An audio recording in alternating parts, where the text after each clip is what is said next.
अस्सलाम वालेकुम। Now we are going to study phosphatidyl inositol. हमने फास्फोराइडाइल सीरीन तक पढ़ लिया था। फास्फोराइडाइल एनासीटोल से हम स्टार्ट करते हैं। इसमें क्या होगा, बनता किस तरह, सबसे पहले क्या होगा, आपने दो चीज़ें याद रखनी है। फ्री एनासीटोल जब आएगी, जब सीडीपी ना एक बेस है, जैसे पिछले अगर हम वीडियोस देखेंगे उसमें मैंने बताया था ये सीडीपी क्या है, साइटोडिन डाइफॉस्फेट, ये डै के साथ मिली हुई है। ये मतलब हमारी बेसिक स्ट्रक्चर है। इसके साथ जब आगे फ्री एनासीटोल मिलेगा तब ये क्या बन जाएगा, फास्फोराइडाइल एनासीटोल बन जाएगा।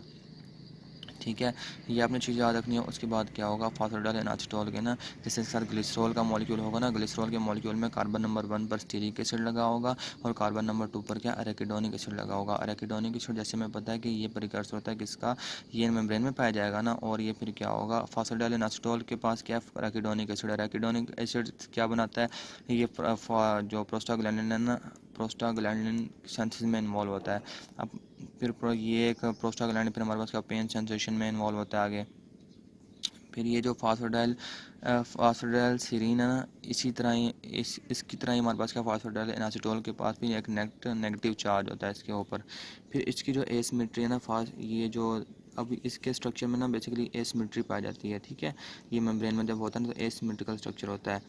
अब फास्फोराइडाइल सीरीन है, जो फास्फोराइडाइल एनासीटोल है, ये हमारे पास क्या, इनर लीफलेट के अंदर पाए जाते हैं। ये अपने अंदर वाली साइड पर पाए जाएंगे। और एसिमेट्री को अचीव, ये जो एसिमेट्री आ रही है, क्यों आ रही है, किस वजह से आ रही है, इसको हमारे पास दो एंजाइम मेंटेन रखते हैं, फिलिपेज और फ्लिपोज। फिलिपेज और फ्लिपोज दो एंजाइम मेंटेन रखेंगे जो वर्क किस तरह करते हैं, एटीपी डिपेंडेंट एंजाइम है, मतलब एटीपी पर डिपेंड करते हैं, एटीपी रिक्वायर है इनकी एक्टिविटी के लिए। उसके बाद हम इसका देख लेते हैं रोल सिग्नल ट्रांसडक्शन के अंदर। अभी ये जो हमारे पास होता है ना, ये जो अब हम क्या करते हैं, जो फास्फोराइडाइल एनासीटोल है ना, इसके हम क्या करते हैं, मेम्ब्रेन के साथ जो जुड़ा हुआ है इसके हम फास्फोरिलेशन करते हैं।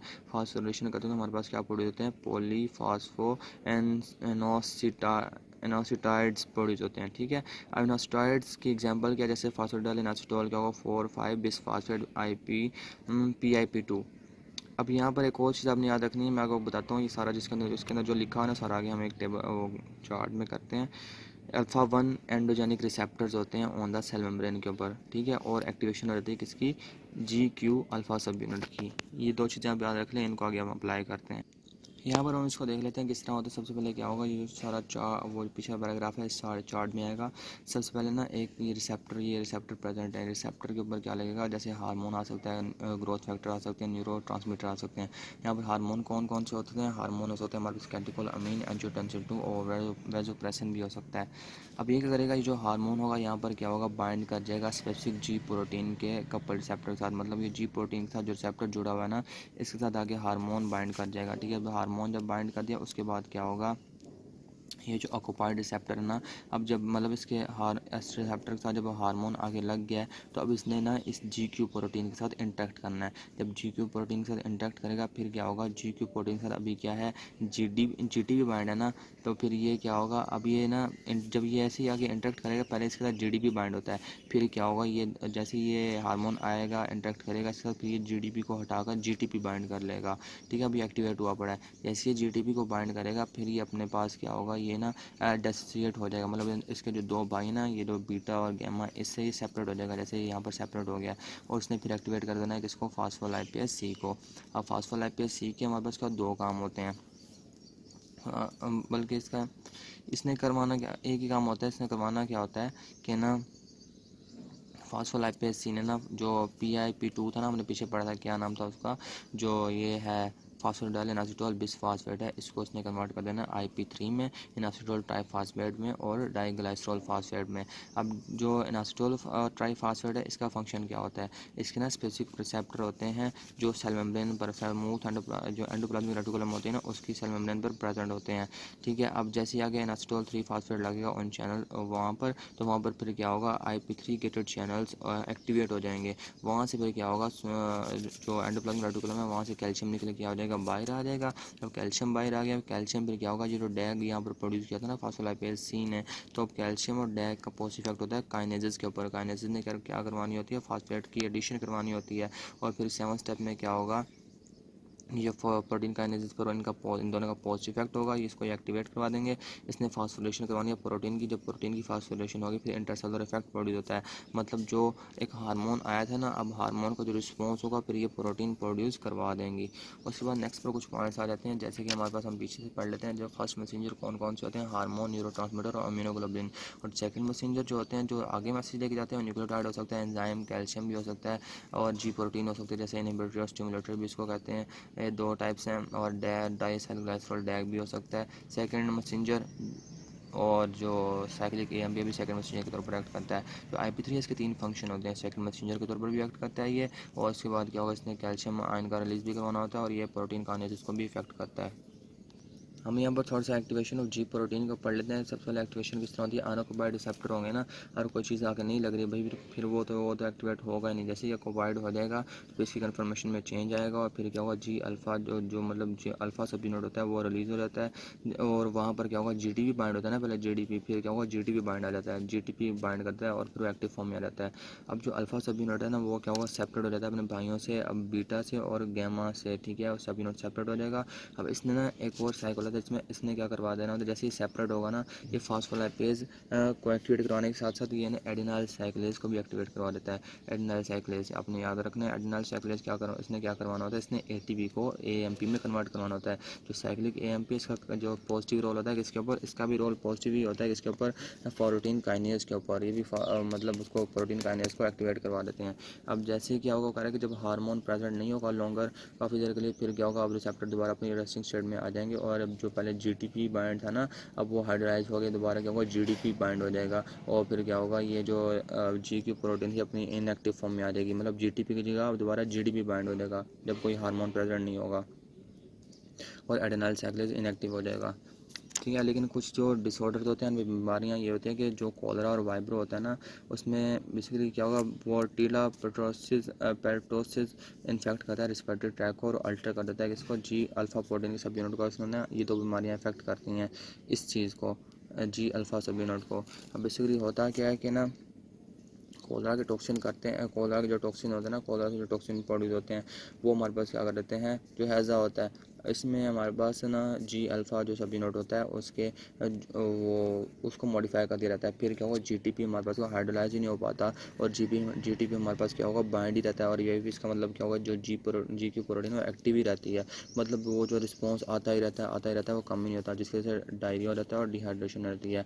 जो परटोसिस टॉक्सिन होता है, ये वोपिंग कफ काज करते हैं। ये क्या करते हैं, बेसिकली ये जी अल्फ़ा प्रोटीन को ही इनहिबिट कर देते हैं। तो फिर क्या होगा, इस तरह फिर क्या होगा, एडेनाइल साइक्लेज की जो डिक्रीज़ होना ना, वो फिर हमारे पास क्या होगा, उसको ही मतलब कि उसको इनहिबिट ही नहीं कर पाएंगे। ठीक है, जैसे हमारे पास क्या हो, ये इनहिबिट हो गया ना, इसका मतलब कि ये तो इसमें भी यही हो रहा है कि GDP हाइड्रोलाइज नहीं हो पा रहा, मतलब ये GDP दोबारा बाइंड नहीं हो रहा, ये मतलब रेस्ट में नहीं आ रहा। जब रेस्ट में नहीं आ रहा, फिर क्या होगा, एडेनाइल साइक्लेज जैसे मैंने आपको बताया यहाँ पर बनता ही जाएगा। फिर एडेनाइल साइक्लेज बनता जा रहा है, फिर ATP क्या कन्वर्ट करता जाए, ATP को कन्वर्ट करता जाएगा किसके अंदर, साइक्लिक AMP के अंदर। साइक्लिक AMP जितना ज़्यादा होगा, इसका प्रोटीन काइनेज पर पॉजिटिव इफेक्ट है। जितना प्रोटीन काइनेज ज़्यादा होगा, उतना हमारा रिस्पॉन्स आता रहेगा, आता रहेगा, आता रहेगा, और रुकेगा नहीं रिस्पॉन्स। तो इस तरह फिर क्या होगा, हमारी ग्रुपिंग कफ हो जाती है। दूसरा इसका रोल क्या होता है, हमारे पास फास्फोडाइल एनासिटोल का, ये हमारे पास इसका रोल होता है प्रोटीन की एंकरिंग में, इसका रोल होता है। कुछ स्पेशल प्रोटीन होती हैं, वो ना फास्फोडाइल एनासिटोल जो मेम्ब्रेन में प्रेजेंट होता है ना, उसके साथ आके जुड़ जाती है कार्बोहाइड्रेट ब्रिज के जरिए। जैसे कि मैं आपको बताऊं, लिपोप्रोटीन लाइपेज है ना, इसने क्या करवाना है, टीचीज़ की ब्रेक डाउन करवानी होती है ना, डिग्रेडेशन करवानी होती है लिपोप्रोटीन मॉलिक्यूल के अंदर। अब ये क्या होगा, कैपिलरी एंडोथेलियल सेल के साथ किसके जरिए जुड़ेगा, ये GPI मतलब ग्लाइसोल फास्फोडाइल एनासिटोल एंकरिंग के जरिए आगे जुड़ जाएगा कैपिलरी के एंडोथेलियल सेल से। ठीक है, हमारा फास्फोडाइल एनासिडोल प्रेजेंट होगा, GPI प्रेजेंट होगा, और उसके साथ आगे इसने जुड़ जाना होता है। अब ये जो एंकरिंग है ना, ये कहाँ पर पाई जाती है, पैरासाइटिक प्रोटोजोन में भी पाई जाती है, जैसे ट्राइपैनोसोमास और क्या होगा, लिशीमिया, इसमें भी पाई जाती है। अब वो कह रहा है जो GPI एंकर प्रोटीन होती है ना, जो आगे जुड़ जाएंगी साथ, वो लेटरल मोटिलिटी प्रोवाइड करती है, मतलब लेटरली साइड पर क्या होगा, मूव करेगा ऑन द एक्सटर्नल सरफेस पर ऑफ द प्लाज्मा मेम्ब्रेन। उसके बाद ये जो होता है प्रोटीन आके जुड़ तो जाती है GPI एनकरिंग के जरिए, बट क्या होगा, इनको क्लीव कौन करवाएगा भाई, अलहदा भी तो होना होता है, और फास्फोलाइपेज की वो करवा देगा, सेपरेशन करवा देगा। वो कह रहे हैं जैसे ही हमारे पास क्या लेट्स सपोज का डेफिशिएंसी हो गई GPI की, मतलब जीपीआई बन नहीं रहा, ठीक है, हेमाटोपोटिक सेल्स के अंदर। फिर क्या होगा, वो जो result in the hemolytic disease proximal nocturnal haemoglobinuria हो जाएगा। मतलब कि जो जीपीआई है ना, अब हमारे पास वो ही नहीं है जिसने मतलब जिसे हम कहते हैं ग्लाइसोल फास्फोडाइल एनासिटोल। इसने क्या करवाना होता है, एंकरिंग करवानी होती है ना। अब ये एंकर करवाने के लिए होगा ही नहीं जब इसकी हेमाटोपोटिक सेल जो स्टेम ब्लड सेल होता है, जिन्होंने बोन मैरो सेल, जिन्होंने आरबीसी से प्रोडक्शन करवानी होती है, जब उनमें क्या होगा, जब इन जो ग्लाइसोल फास्फोडाइल एनासिटोल की कमी हो जाएगी ना, फिर क्या होगा, हीमोलाइटिक डिजीज़ होना शुरू होती है, मतलब हीमोलाइसिस होना शुरू हो जाती है। और फिर क्या होगा, प्रॉक्सिमल नॉक्चुरल हीमोग्लोबिन यूरिया होना शुरू हो जाता है। अब जैसे कि वो कह रहा है कि अब जीपीआई एनकर जो प्रोटीन होती हैं वो क्या करती हैं, प्रोटेक्ट करती हैं किसको, ब्लड सेल्स को, फ्रॉम द इम्यून सिस्टम। क्योंकि इम्यून सिस्टम जैसे कि फॉरेन सब्सटेंस आता है तो रिस्पॉन्स प्रोड्यूस करता है ना, तो जीपीआई प्रोटीन हमारे पास ब्लड सेल को ये बचा रही होती हैं। अब जीपीआई एनकर प्रोटीन जैसे ही हमारे पास क्या होगा, आरबीसी से पर नहीं प्रेजेंट होंगी ना, तो फिर क्या होगा, वो फिर उन्हें ज़्यादा देर तक हम सेल्फ के तौर पर रिकॉग्नाइज हमारा इम्यून सिस्टम नहीं करेगा। फिर उन्हें कंप्लीमेंट मीडिएटेड लाइसिस के जरिए तोड़ दिया जाएगा। मतलब कि आरबीसी से लेट्स सपोज के वो अलहदा हो गई हैं और जीपीआई ना प्रोटीन ना ऐसे सर्कुलेट करना शुरू कर दिया। फिर वो पहले तो जी जब आरबीसी के साथ थी तब हम सेल्फ के तौर पर रिकॉग्नाइज करते भाई वो हमारा अपना ही सिस्टम है। लेकिन जैसे ही वो अलहदा होंगी तो फिर क्या होगा, ससेप्टेबल होंगी कि उनकी डिस्ट्रक्शन कर दी जाए कंप्लीमेंट मीडिएटेड लाइसिस के जरिए। फास्फोडाइल ग्लिसरॉल है, जैसे मैंने आपको बताया था। बेस क्या होती है हमारे पास जो बेस होती है वो सीडीपी होती है, सीडीपी डैग होती है, और साथ हमारे पास जैसे पिछले में हमने लगाया था फास्फोडाइल एनासिटोल में फ्री एनासिटोल, इसमें लगा देंगे हम ग्लिसरॉल, लगा देंगे ग्लिसरॉल 3 फास्फेट और फिर फास्फोडाइल ग्लिसरॉल बन जाएगा। अब फास्फोडाइल ग्लिसरॉल क्या होता है, मेम्ब्रेन माइटोकॉन्ड्रियल मेम्ब्रेन में पाया जाएगा और प्रिकर्सर होता है कार्डियोलिपिन का। ठीक है, कार्डियोलिपिन क्या है ये आगे पढ़ते हैं। ये कार्डियोलिपिन का दूसरा नाम होता है डाई फास्फोडाइल ग्लिसरॉल। अब जो ये जो होता है क्या नाम है हमारे पास, फास्फोडाइल ग्लिसरॉल जो होता है ये किस तरह बनता है, सीडीपी, जैसे मैंने बताया ना, बेस सीडीपी डैग बेस होगी, ग्लिसरॉल 3 फास्फेट इसके साथ जुड़ेगा। कार्डियोलिपिन किस तरह बनता है, ये हमारे पास क्या होगा, जब हमारे पास जो सीडीपी है ना इसमें से डैग 3 फास्फेट, मतलब क्या होगा, डैग 3 फास्फेट क्या होता है कि बेसिकली फास्फोडाइलिक एसिड ही होता है। जैसे कि हमारे पास डैग के साथ जो हमारे पास कार्बन नंबर 3 पर फास्फेट लगा देंगे ना तो फास्फोडाइलिक एसिड बन जाएगा ना। इसी तरह फिर क्या होगा, सीडीपी से मतलब क्या होगा, डैग 3 फास्फेट को जब हमारे पास फास्फोडाइल ग्लिसरॉल का एक मॉलिक्यूल लिया और सीडीपी डैग से क्या गया, हमने क्या होगा, डैग 3 फास्फेट उठा के इसको दे दिया। जब इसको हम दे देंगे तो ये कार्डियोलिपिन बन जाएगा। फास्फोडाइल ग्लिसरॉल को जब अटैच कर दिया जाए किसके साथ, डैग 3 फास्फेट के साथ, फिर क्या बन जाता है हमारे पास, कार्डियोलिपिन बन जाता है। आगे हम इसको देख लेते हैं, स्फिंगोमाइलिन, इसका भी आगे एक ग्राफ दिया गया है, हम वहाँ से इसको समझेंगे। आपने ये याद रखना है कि ये क्या स्फिंगोसिन बेस का एक फॉस्फोलिपिड ही होता है और ये माइलिन शीट में पाया जाता है। अब यहाँ पर ना एक डीकार्बोक्सिलेशन का प्रोसेस होता है इसके रिएक्शंस के अंदर। वो डीकार्बोक्सिलेशन बेसिकली किस तरह हो रही होती है, वो उसी तरह ही हो रही होती है जिस तरह मतलब फास्फोडाइल एनासिडोल कन्वर्ट किया गया था ना, मतलब कि फास्फोडाइल सीरीन से जब हम फास्फोडाइल एनासिडोल वो एथेनॉल अमीन हमने बनाया था। जैसे कि हम अगर पीछे देखा जाए, मैं आपको यहाँ पर दिखा सकूँ तो फास्फोडाइल सीरीन से जब हमने फास्फोडाइल एथेनॉल अमीन बनाया था तो डीकार्बोक्सिलेशन हुई थी ना, बिल्कुल इसी तरह ही इनकी फॉर्मेशन भी हमारे पास क्या होगा, डीकार्बोक्सिलेशन इसी तरह ही होती है। और उसी तरह की डीकार्बोक्सिलेशन मतलब यहाँ पर भी देखी जाती है, regulator from the amino acid, जैसे कि कैटोकोलामीन फ्रॉम द, जैसे कि बनाए कैटोकोलामीन को जब ट्रायोसिन से बनाया जाता है तभी डीकार्बोक्सिलेशन जिस तरह होती है ना, वो डीकार्बोक्सिलेशन इधर भी होगी। अब वो कह रहा है यहाँ पर ना, अब एक और भी होता है जैसे कि कोएंजाइम कौन सा यूज़ होता है, पैराडॉक्सल, मतलब पीएलपी यूज़ होता है, पैराडॉक्सल फास्फेट, जो विटामिन B6 का डेरिवेटिव होता है।